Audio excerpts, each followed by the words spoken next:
Much more information is coming out today about the 3 hours of terror for those trapped in the Orlando Pulse nightclub early Sunday morning, where police say a man shot more than 100 people, killing 49.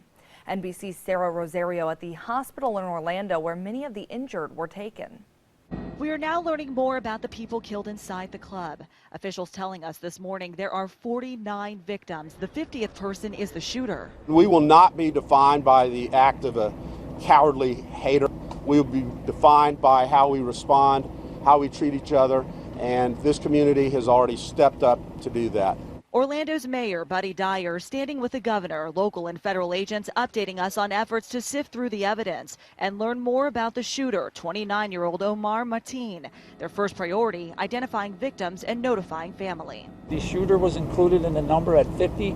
There are 49 victims. We don't really count the shooter as a victim. Investigators worked through the night to confirm IDs of 48 of the 49 victims, only notifying about half of the families so far. A grueling task for investigators and wait for loved ones. Mateen pledged his allegiance to ISIS in 911 calls after storming into Pulse nightclub with a handgun and AR-15 style rifle. Today, police tell us after he started shooting, he held hostages in the bathroom. Officers rushing in with bomb vests held Mateen in a standoff and used explosives to blow a hole through the wall, allowing others to escape to safety. The explosive breach did not penetrate the wall completely. We used our armored vehicle, the Bearcat armored vehicle, to punch a hole in that wall and defeat the wall. So there's a hole in the wall about 2 feet off the ground and about 2 or 3 feet wide. We were able to rescue dozens and dozens of people. Mateen came out through that hole as well, dying in a shootout with police after. Now the community and nation are coming together in complete shock as we deal with the aftermath of the nation's deadliest shooting. Sarah Rosario, NBC News, Orlando.